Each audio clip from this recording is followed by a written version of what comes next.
Hello, so I'm Kaylin and I'm gonna be doing the critique. Um, Really starting off with number one, the adjectives. I think really the enabling adjectives um, should be switched with the terminal adjectives because the enabling adjectives are broad, like the terminal adjectives are supposed to be, and then like the opposite for the terminal. So yeah, and then number two, do these adjectives reflect a communicative aim in the classroom? Yeah, they look like they do because they involve real world situations and common expressions for functionality, and also it seems to be really interactive between the students. Um, on the scale, I would rate it as a three because they do relate to each other and are measurable. However, they could be more specific and less redundant. As you can see, they kind of they're kind of redundant on their um, where does it say the idioms and stuff like that, so they could be more specific and stuff.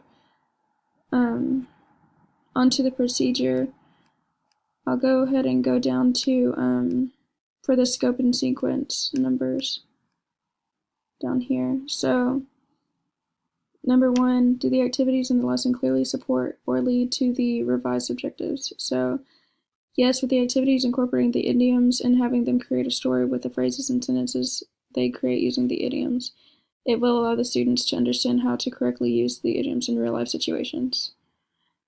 Um, so yeah, I do think so because it does form as a function for real life situations, and it incorporates common phrases and stuff that you would use like in daily life.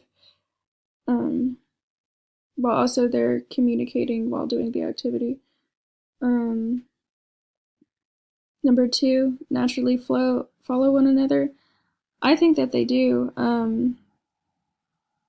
Like the traditions seem like they could be a little bit like hard to make between the activities, but it does seem to flow correctly. Like trying to, from what I was seeing, everything looks like the order that I would do it in, at least. So yeah, and then number three,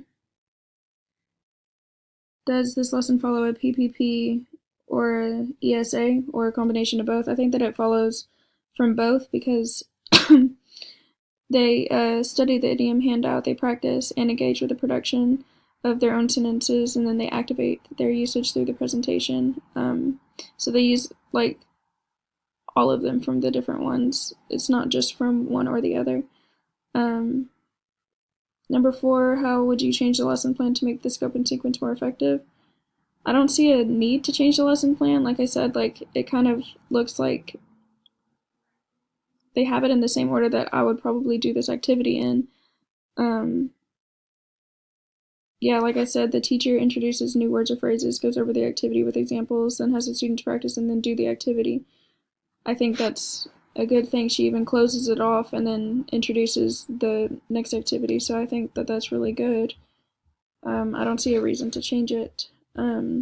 As for moving on to motivation, we'll start up here. Yeah.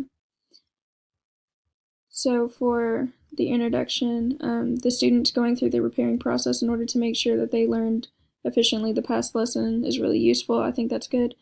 Um, Also, the way that she did it very discreetly or subtly ensures that the students know and remember the previous lesson. So I think that's really good motivation and stuff. Number two, is the activity communicative? Why or why not? It is more interactive than communicative because the flow of conversation is very teacher led and stuff. Like it's not like the students. Like it is small talk, but I think the what she was saying, um,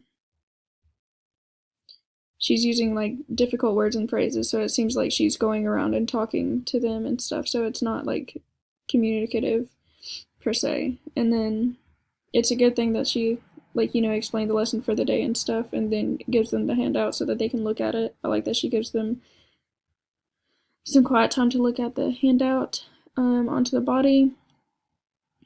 Uh, I think this is good because it lets the students think about the idioms and make sure that they understand what the idioms mean, while also allowing them to put it into perspective with realizing how they have maybe been knowledgeable of some from real life situations. What I mean by that is they they can acknowledge and stuff like what they already know, and so that they can put it into perspective.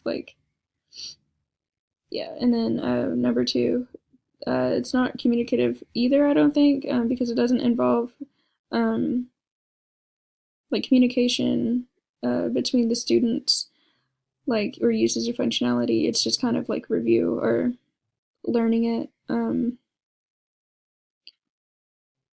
So yeah, and then excuse me, activity two. Number one, I think it's good to include this because it will show the students exactly what is expected from them, and also this ends the point of teacher-directed talking teaching. Like from this, basically they start the activity, so it's going to be communicative. I like that she uses the examples and stuff, so it's really like high motivation. Like I think it's good because the students, especially with the team teaching, but the students can talk and then help each other and stuff. So create these sentences. It isn't communicative though, but it sets up for it to be. um, Activity three. This is part A. I think it's good practice in creating sentences and really sets up well for the story activity. It is student-led and seems fun. It will help them with production. So I like that they draw and they have to create it from that specific thing. So it'll help them learn how to implicate it. And then I do think this is more communicative because the students are producing and using the idioms with function, like actual usage. Meanwhile, they are interacting with each other as well. And then activity four. This really is the most important activity, I think, because it brings everything together, and so the students will produce and engage very effectively how to correctly incorporate idioms. Like this is the actual activity itself, like the story and stuff. Yeah, so it's the most communicative activity because the students are engaging in creating and producing correct usage of these phrases and idioms, while also putting them into use based from real life story of what could happen with them sometime. Meaning this is stuff that they could use in real life situations, because of their story. It'd be a real life situation, so they can learn from it. Also, what she says, it's okay if the stories don't make realistic sense. It only matters that the idioms are used in the right context. I think that's the key because you can use it in the right context means it's right. It's not about accuracy, but about, more of the communicative ideal. So, and then closure. I think it is good to have the students present their stories and involve all the students in doing so because it gets them to interact and more communicate it. It's more of a script, so I don't think it's communicative though. Yeah, and then introducing the next lesson. I think this is good because it'll get them to think about the differences and comparing them for the future lesson, which is necessary. It is good to do this because it'll let the students have some thought before the lesson. So yeah, that is my critique of it. I do think it was a good lesson plan. So, thank you.